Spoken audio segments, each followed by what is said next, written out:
Mình xin chào mọi người. Hôm nay mình sẽ học phần Fluency Time 2 sau khi xong bài số 6. Bây giờ mình sẽ cùng nghe phần hội thoại ngày hôm nay trước ha. Listening 50. Listen, read and say. Number 1.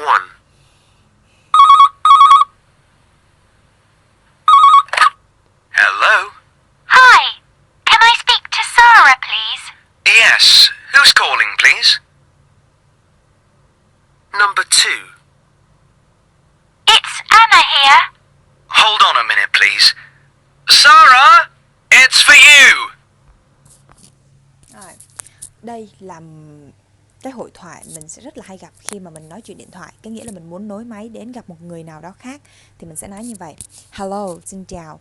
Bố bốc máy lên và nói xin chào. Hi, can I speak to Sarah please? Cháu có thể nói chuyện với Sarah được hay không? Bố mới nói là yes. Who's calling please? Nhưng mà ai đang gọi đó? Is Anna here? Thì cháu là Anna. Hold on a minute. Bố mới nói là cháu hãy giữ máy. Hold on a minute. Hãy giữ máy một phút, một chút xíu. Please, Sarah is for you. Sarah, điện thoại của con đây. Đó. Mình nghe máy và mình chuyển máy như vậy mọi người ha. Tiếp theo number 2 của mình cùng nghe và đánh đúng hay sai. Sam is calling Anna. Anna is calling Sam. Anna đang gọi Sam. Sam is at home at a moment. Hiện tại Sam đang ở nhà. Sam is going to Tom's house on Thursday. Sam sẽ đi đến nhà của Tom vào thứ Năm. Tom has got a new basketball game. Tom sẽ có một cái trò chơi bóng rổ mới. Bây giờ mình sẽ cùng nghe mọi người ha. Listening 51. Listen and write T, true, or F, false. Number 1.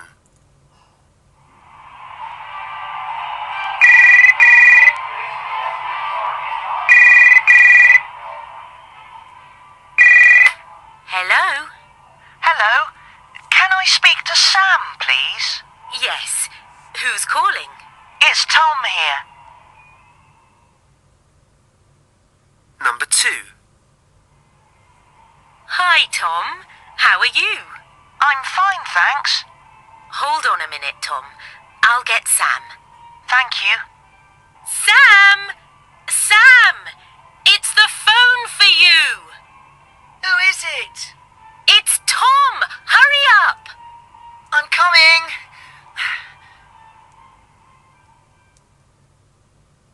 Number 3. Hi, Tom. Hi. Are you free after school on Wednesday? Yes, I am. Do you want to come to my house?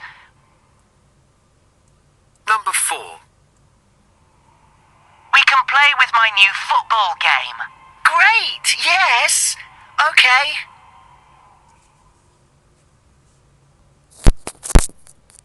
Listen. Rồi, mọi người thấy không? Rất là dễ để nghe mọi ha. Này là Tom đang gọi chứ không phải là Anna đang gọi. Rồi phần speaking mình cùng dựa trên đoạn hội thoại mẫu này và mình điền tên của những nhân vật. Hi, can I speak to Brian please? Xin chào, tôi có thể nói với Brian được không? Yes, who's calling please? Is Diana here? Daniel here. Hold on a minute. Please. Oh, thanks. Brian is for you. Thì giống như cái cuộc hội thoại của bố với bạn Anna ở trên thôi mọi người ha. Không có gì khó. Daniel nó lộn. Make a telephone. Hãy làm một cái điện thoại. Decorate and color the telephone.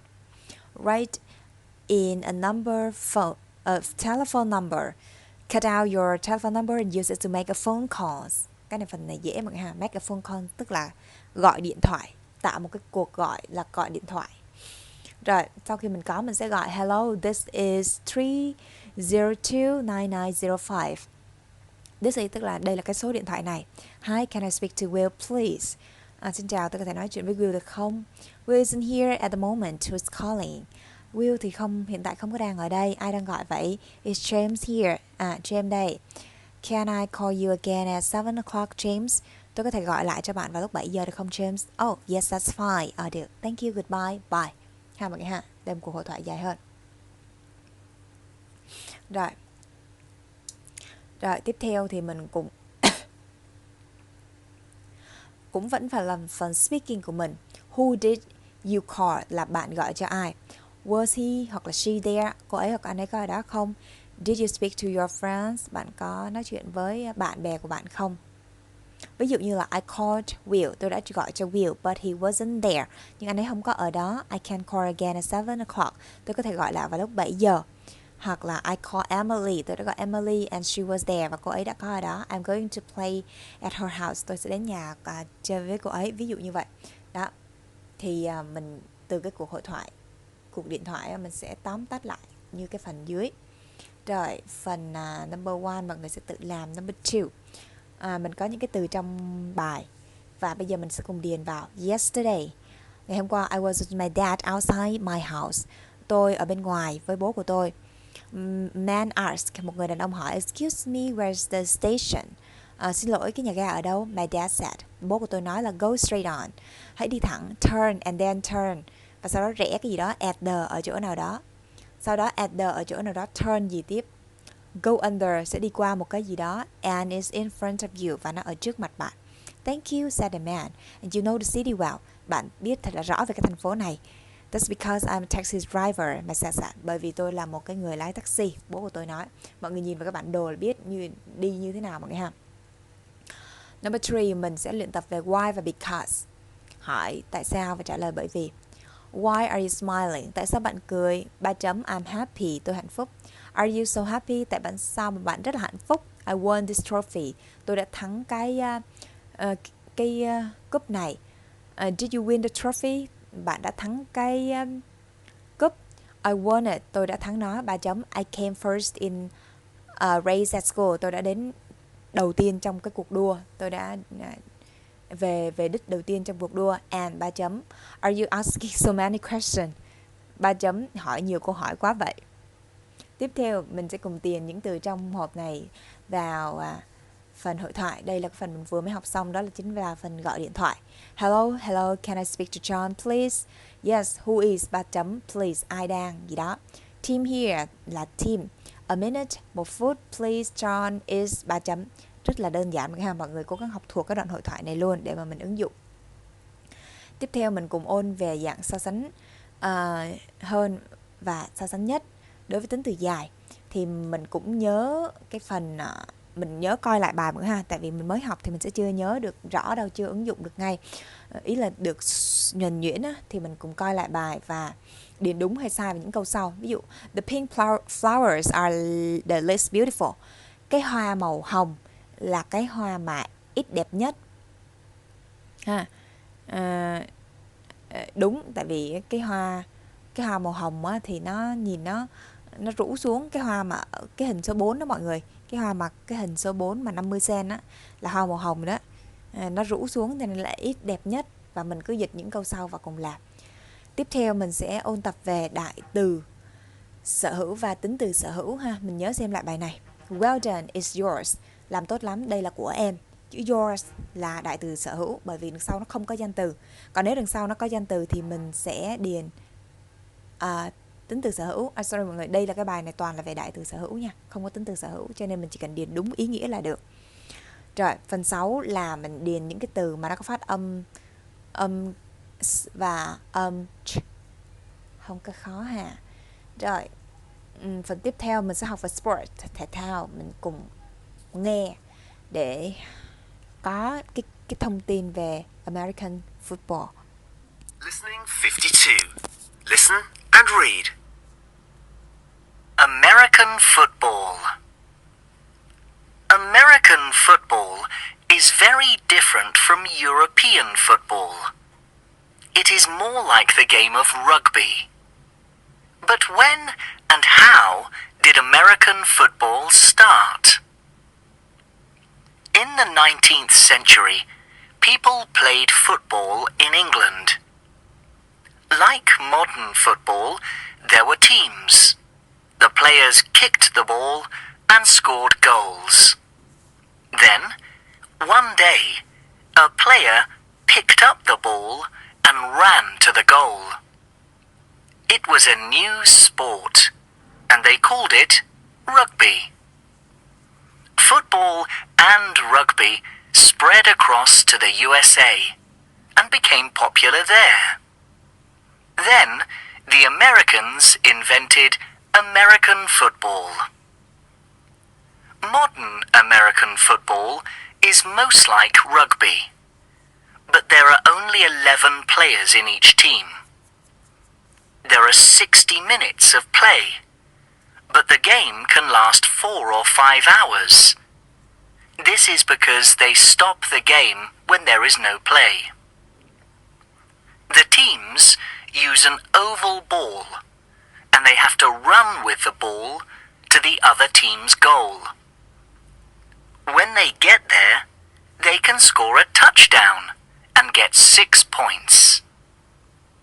American football players are usually very big and very strong because they have to stop the other team. The game is more dangerous than rugby, so the players wear helmets and special clothes. Today, American football is the United States' most popular sport. The most important game is called the Super Bowl. They play this in January. Millions of families in America watch it on TV or go to the game. Some of the most popular teams are the New York Giants and the Dallas Cowboys. Every year, all the teams find new American football players. The best players become very famous in America. Rồi, bóng đá của Mỹ. American football is very different from European football. Bóng đá của Mỹ thì rất là khác với bóng đá của châu Âu. Mình có cái cấu trúc là is different from. Different from là khác với cái gì đó thì mình phải có cái giới từ from. It is more like the game of rugby. Nó thì giống hơn cái game, tức là nó giống với cái bóng bầu dục hơn. But when and how did American football start? Nhưng mà khi nào và bóng đá của Mỹ đã bắt đầu như thế nào và khi nào? In the 19th century, vào thế kỷ 19, people played football in England. Mọi người thì chơi đá banh ở Anh. Like modern football, there were teams. Giống như cái bóng đá hiện đại này thì có những cái đội chơi. The player kicks the ball and scores goals. Người chơi sẽ đá bóng và ghi điểm, ghi bàn đó. And then one day, và một ngày nọ, a player picked up the ball and ran to the goal. Một cái người chơi họ pick up, tức là họ nhặt trái banh lên và chạy đến cái khung thành. It was a new sport and they call it rugby. Đó là một cái trò chơi thể thao mới và họ gọi đó là bóng bầu dục. Họ chơi bằng tay nữa. Football and rugby spread across the USA and became very popular there. Bóng đá và bóng bầu dục spread across tức là lan rộng trên toàn nước Mỹ và trở nên rất phổ biến ở đó. Then Americans invented American football, và sau đó người Mỹ đã invented là giống phát minh, tạo ra cái trò chơi đá bóng của Mỹ. Modern American football is most like rugby. Trò chơi đá bóng hiện đại ở Mỹ thì nó rất là giống với bóng bầu dục. But there are only 7 players in each team. Nhưng chỉ có 7 người trong một đội chơi. There are 60 minutes of play. Sẽ có thời gian là chơi là 60 phút. But the game can last 4 or 5 hours. Nhưng mà cái trận đấu có thể kéo dài 4 đến 5 tiếng. Last ở đây là kéo dài, là động từ mọi người ha. This is because they start the game when there is no play. Đó là bởi vì họ sẽ ngừng trận đấu khi mà không có trò chơi ha, không có không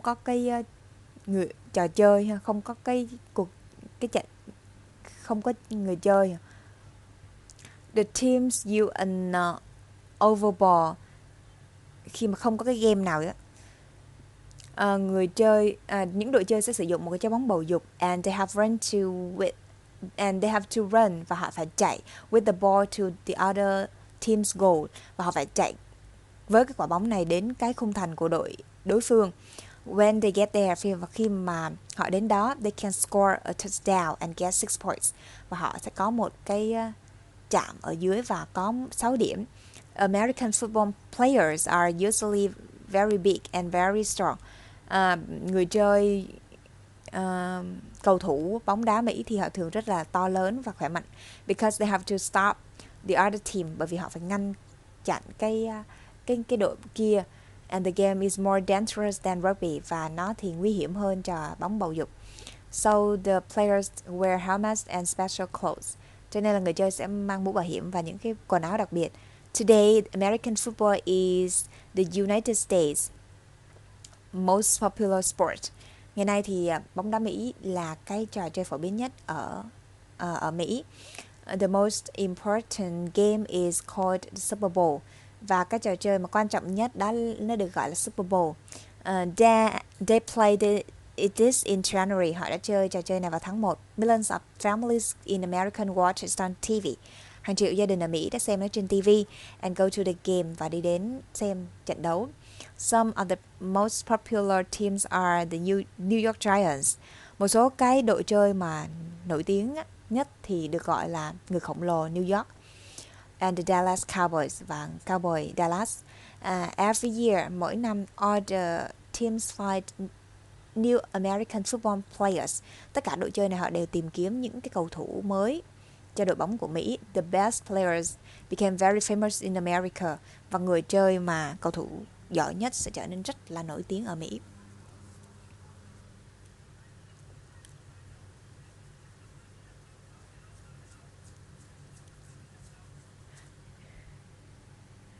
Rồi, mọi người cùng trả lời câu hỏi What is the name of the biggest American football game?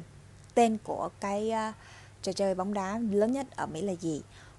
Who do Ali, Imagine and JJ Watt play for? Hai người này thì họ chơi bóng cho ai, cho đội nào, cho team nào, cho đội nào? Who is taller? Ai thì cao hơn trong hai người này? Mình coi cái chỉ số và mình trả lời. Tiếp theo, would you like to watch or play American football? Bạn có thích xem hay là thích chơi cái bóng đá Mỹ hay không? What's your favorite sport? Why do you like it? Rồi. Tiếp theo bài đọc là The fastest man in the world. Người đàn ông nhanh nhất trên thế giới.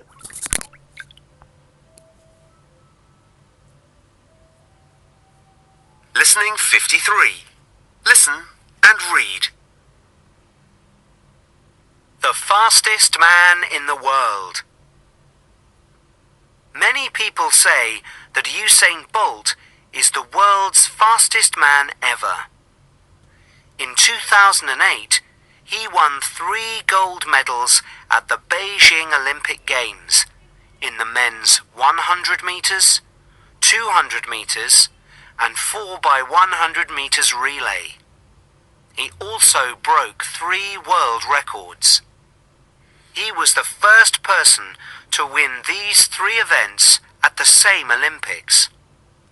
Then, at the London Olympics in 2012, he won 3 gold medals again in the same events. This is his story. Usain Bolt was born in Jamaica on August the 21st, 1986. He lived in a small town called Trelawney, where his parents had a small food shop. When he was a child, Usain played cricket and football in the street with his brother Siddiqui and sister Shireen. Usain was very good at cricket and wanted to play for the West Indies. Usain loved all sports and was one of the best runners at his school. But his sports coach wanted him to be an athlete. So Usain started to run in competitions. He won many races, and when he was 15, he won a gold medal and 2 silver medals at the 2002 World Junior Championships in Kingston, Jamaica. In 2004, Usain ran in the Olympic Games in Athens. He didn't win a medal because he had an injured leg. However, at the 2008 Olympic Games, he became world famous. Usain was always an ambitious boy and wanted to do well. His family was quite poor, but now he can help them and the people in his town. He also inspires young sports people all over the world. So how does he run so fast? Is it because he is so tall? Most athletes are around 182 centimeters tall, but Usain Bolt is 196 centimeters tall. He is taller and his legs are longer, so he takes fewer steps. Fun facts. Usain Bolt likes dancing and watching football. His favourite team is England's Manchester United. People call him Lightning Bolt. Many people say that, nhiều người thì nói rằng Usain Bolt is the world's fastest man ever. Usain Bolt là một cái người đàn ông nhanh nhất trên thế giới. In 2000, từng là người đàn ông nhanh nhất trên thế giới. In 2008, vào năm 2008, he won 3 gold medals. Anh ấy đã thắng 3 huy chương vàng in Beijing Olympic Games, ở Thế vận hội Olympic Bắc Kinh, in the men's 100 to 200 meter and 4 by 100 relay, ở cái đường chạy 100m, 200m và 4 x 100m. He also broke 3 world records. World record là cái kỷ lục thế giới. Anh ấy cũng broke là phá vỡ 3 kỷ lục thế giới. He was the first person, anh ấy là người đầu tiên to win these 3 events at the same Olympics, mà thắng trong cả 3 cái sự kiện này và trong một cái kỳ Olympic. Then sau đó at the London Olympics in 2012, Thế vận hội ở Anh vào 2012, he won 3 gold medals again in the same events. Anh ấy lại thắng 3 huy chương vàng trong cùng một sự kiện thể thao, đó là vẫn là sự kiện Olympic. This is his story. Đây là câu chuyện về anh ấy. Usain Bolt was born in Jamaica in August 21st, 1896. Usain Bolt được sinh ra ở Jamaica vào tháng 21 tháng 8 năm 1986. He lived in a small town called Challery. Anh ấy sống ở trong một cái thị trấn nhỏ được gọi là Challery, where his parents had a small food shop. Cái nơi mà bố mẹ anh ấy có một cái cửa hàng đồ ăn nhỏ. When he was a child, khi mà còn là một đứa trẻ, Usain played cricket and football in the street with his brother Sadiki and his sister Surin. Usain was very good at cricket and he wanted to play for the West Indian. Anh muốn chơi cho cái đội Tây Ấn Độ. Usain loved all sports and he was one of the best runner at his school. Usain thì yêu thích tất cả môn thể thao và là một trong những người chạy giỏi nhất ở trường anh ấy. But his sports coach, nhưng mà cái huấn luyện viên thể thao của anh ấy wanted him to become an athlete, muốn anh ấy trở thành một cái vận động viên. So Usain started to run in competitions. Vì vậy Usain đã bắt đầu chạy trong những cái cuộc thi. He won many races. Anh ấy đã thắng trong nhiều cuộc đua. And when he was 15, khi anh ấy 15 tuổi, he won a gold medal. Anh ấy đã thắng một cái giải huy chương vàng and 2 silver medals và 2 huy chương bạc at the 2012 World Junior Championship in Kingston, Jamaica. Ở Thế vận hội thiếu niên, giải vô địch thiếu niên ở Kingston, Jamaica. In 2004, Usain ran in Olympic Games in Athens. Anh ấy đã đến thi đấu ở cái Thế vận hội Olympic ở Athens. He didn't win a medal because he had an injured leg. Anh ấy đã không có thắng được cái huy chương nào bởi vì anh ấy đã có một cái bị thương ở chân. However, tuy nhiên in 2008, vào năm 2008, Olympic Games, vào cái Thế vận hội 2008, tức là ở Bắc Kinh á, he became world famous. Anh ấy đã trở thành nên nổi tiếng thế giới. Usain was always an ambitious boy and wanted to do well. Usain là một cái cậu bé rất là tham vọng và muốn làm mọi việc tốt. His family was quite poor. Gia đình anh ấy thì rất là nghèo, khá nghèo. But now he can help them and people in his town. Nhưng bây giờ anh đã có thể giúp đỡ họ và những người trong thị trấn. He also inspired young sports people all over the world. Anh ấy cũng inspire là tạo cảm hứng cho những cái người yêu thể thao trên toàn thế giới. So how does he run so fast? Vậy thì tại sao anh ấy đã chạy nhanh như thế nào? Is it because He is so tall, có phải là bởi vì anh ấy rất là cao không? Most athletes are around 182 cm tall. Hầu hết những vận động viên thì cao khoảng 1m82. But Usain Bolt is 186 tall. Nhưng Usain Bolt thì cao 1m96. He's taller and his legs are longer. Anh ấy cao hơn nên chân anh ấy dài hơn. So he takes fewer steps, nên anh ấy sẽ chạy ít bước chân hơn. Fun facts, sự kiện vui nè. Usain Bolt likes dancing and watching football. His favorite team is England Manchester United. People call him Lightning Bolt. Bolt tỏa sáng, Lightning tỏa sáng. Và mình đọc lại Điền true false. 1. Usain Bolt's parents had a sports shop. 2. He won the gold medal at the Athens Olympics. 3. He won a gold medal 3 times at the London Olympics. 4. Usain has longer legs than most other athletes. Ok, và bài học ngày hôm nay của chúng ta đến đây là kết thúc. Mọi người hãy cố gắng học hành chăm chỉ hơn và đăng ký kênh để mà theo dõi được bài học liên tục mọi ngày nha. Mình xin chào mọi người.